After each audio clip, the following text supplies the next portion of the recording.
Bonjour à tous et bienvenue dans cette nouvelle vidéo horreur.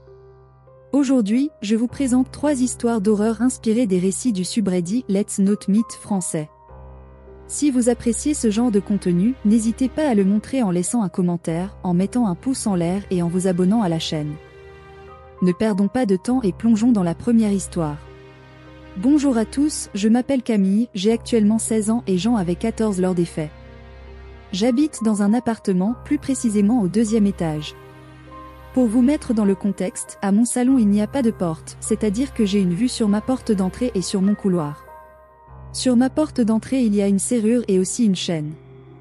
C'était un soir où j'étais seule à la maison, ma mère était avec mon beau-père à un concert et elle ne rentrait pas dormir chez nous.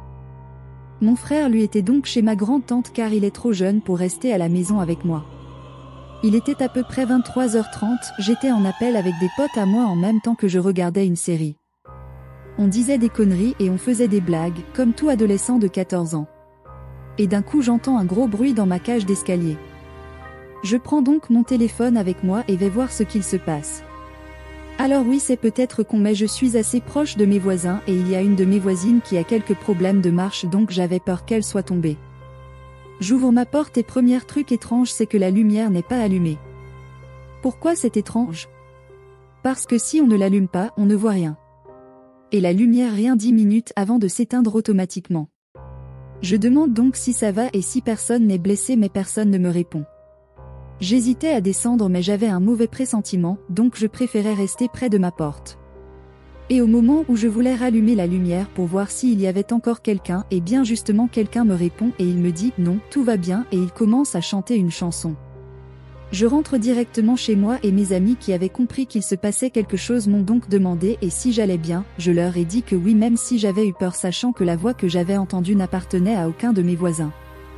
Je me suis dit en premier lieu que l'un de mes voisins faisait une fête sachant que ça arrive souvent, mais le mauvais pressentiment restait là. Après 1 heure environ donc il était à peu près 1 heure du matin, j'entends un bruit à ma fenêtre, je me déplace donc vers celle-ci, je n'étais plus au téléphone avec mes amis car eux avaient école le lendemain et moi j'étais en congé enfin bref. J'ouvre doucement mes rideaux et je vois qu'il y a un homme qui se tient devant ma fenêtre et il commence à chanter, je comprends donc que c'est l'homme qui était dans ma cage d'escalier, je commence donc à paniquer et quand il finit la chanson il dit une phrase qui m'a glacé le sang, ma jolie enfant, le diable sait que tu es seule, ouvre-moi et je saurai te protéger. J'ai commencé à lui geler de se casser et après 5 minutes de silence une lumière s'allume, c'était la lumière de la maison en face de chez moi et l'homme paniqué part en courant. Le jour d'après je l'explique à ma mère qui je me prends pas trop au sérieux et dans l'après-midi je rencontre mon voisin et il me dit que vers 1h30 il a vu un homme partir en courant se cacher derrière un buisson et puis partir en marchant un peu comme Gollum dans Le Seigneur des Anneaux. Voilà mon histoire à très traumatisant que je ne reste plus jamais seule chez moi donc j'invite tout le temps des amis quand je dois rester seule pour X ou X raison. Merci à toi pour ton histoire et on espère que tu t'en es remis. Passons sans transition à la 2e histoire. C'était un vendredi soir en mai dernier, je sortais en boîte avec 2 amis et on passait vraiment une bonne soirée. Je me souviens que j'avais seulement bu un verre de vin, donc clairement sobre 2 heures après pour prendre le volant. Mes 2 copines étaient complètement mortes donc je les ai ramenées chez elles une par une. Ma 2e copine habitait assez loin et sur le chemin du retour j'entends le bruit d'une moto de plus en plus assourdissant jusqu'à ce que j'aperçoive un homme juste derrière ma voiture me faisant un signe de m'arrêter. Sans réfléchir, je suis rentrée dans le premier parking que j'ai aperçu et le motard m'a suivi. Il s'est mis à ma fenêtre, je l'ai descendu, il m'a dit qu'il y avait quelque chose qui pendait sous ma voiture et qu'il fallait que je me baisse. Par réflexe, j'ai baissé la tête et il m'a pris par les cheveux, m'a allongé sur les 2 sièges et s'est mis au-dessus de moi. Il avait un casque de moto donc je ne voyais pas son visage, il m'insultait et me hurlait de fermer ma gueule sinon il allait me tuer. Il a sorti un rouleau de scotch gris très épais et a pris mes poignets pour les ligoter. Je ne savais plus quoi faire à part crier, je me retrouvais à 3 heures du matin, allongé dans ma caisse avec un homme baraqué sur moi qui me ligotait les mains. Toutes les circonstances étaient mauvaises, il n'y avait pas de lumière, personne qui passait par là et mon téléphone n'avait plus de batterie. Il commence à prendre mes jambes pour mettre du scotch autour tout en me criant d'aller sur le siège passager, pour m'emmener je ne sais où, sauf qu'à partir de ce moment-là je savais que si j'avais mes chevilles ligotées c'était définitivement mort pour m'enfuir.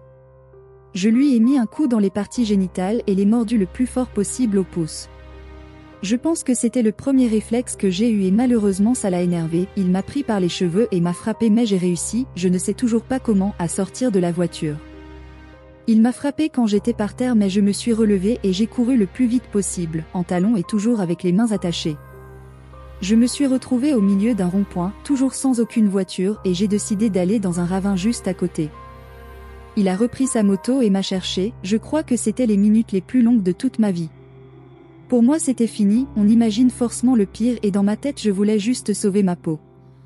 Je suis remonté quand j'ai entendu le bruit de la moto partir, j'ai enlevé mes talons et je me suis mise au milieu de la route pour arrêter la première voiture qui venait. Je suis tombé sur deux personnes saoules qui comprenaient pas bien l'histoire que je leur racontais ou alors qui me disaient juste qu'il allait le tuer parce qu'il avait un fusil dans le coffre, émoticône, sourire. Parfait pour me rassurer. Donc finalement ils m'ont baladé dans le quartier pendant environ 20 minutes, moi entre les deux personnes et je commençais à me dire que ça se trouve c'était encore pire que le premier mec. Bref, ils m'ont demandé si j'avais pas des cigarettes ou des sous, je leur ai passé ce que j'avais sur moi et je leur ai dit que je me sentais mieux et que j'aimerais qu'ils me ramènent à ma voiture. Malgré que la fille veuille absolument faire un tour avec moi, j'ai réussi à rentrer, je me souviens que j'ai hurlé dans la voiture, toute seule pour savoir si ce que je venais de vivre était bien vrai. Je suis allée chez ma meilleure pote, celle que j'avais déposée 2 heures avant, parce que je voulais pas que mes parents souffrent trop en me voyant arriver comme ça, c'est sa mère qui m'a ouvert, j'étais trempée, en sang, il m'avait mis de la bombe à poivre dans les yeux, et j'étais incapable d'expliquer à sa mère ce que je venais de vivre, elle pensait que c'était une peine de cœur lol.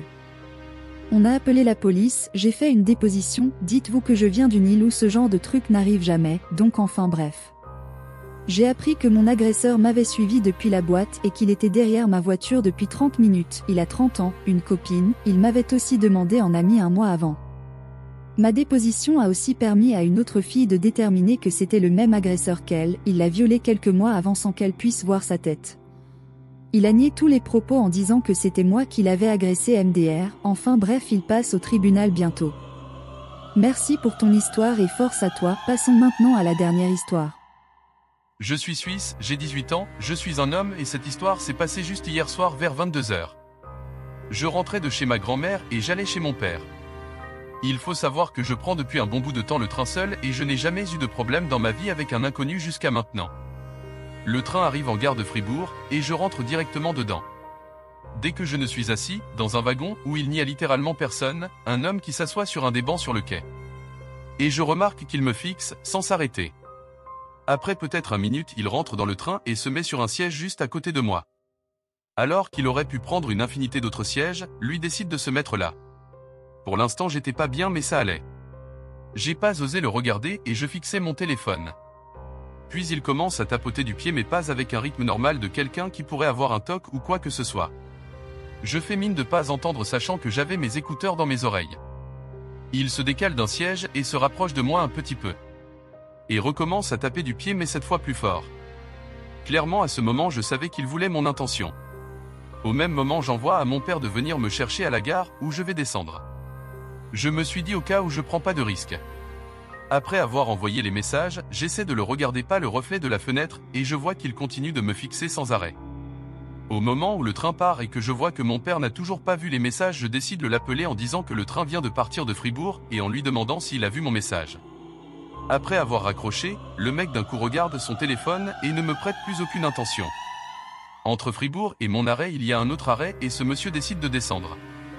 Mais quand il passe juste à côté de moi il met sur le speaker de Google Trad, il aime ça et descend. Là je me suis dit c'est bon c'est terminé. Malgré tout au lieu de rentrer chez lui ou bien juste de partir du quai, il se met face à ma fenêtre et me fixe à nouveau. Jusqu'à ce que le train part. Finalement il ne m'est rien arrivé de physique mais je sais qu'il ne voulait quelque chose. Déjà le fait qu'il se met sur un banc dehors alors qu'il fait froid sans fumer ou quoi que ce soit qui pourrait justifier ça, les tapotements avec son pied qui étaient beaucoup trop irréguliers pour juste une manie, et enfin le fait qu'il reste sur le quai. La seule explication au fait qu'il reste sur le quai c'est pour prendre un train ayant à pas 37 qui passe par là soit quelques minutes plus tard pour retourner Fribourg soit 1 heure plus tard pour prendre le même itinéraire que j'ai pris. Après avoir vécu tout ça j'en étais certain, il attendait qu'il n'y ait plus de caméra. Ou alors il était sous drogue mais ça je ne pense pas, en Suisse, et surtout dans la région où je suis c'est vraiment calme.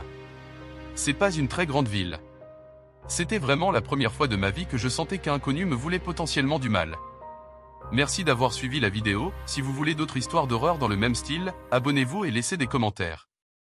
À bientôt.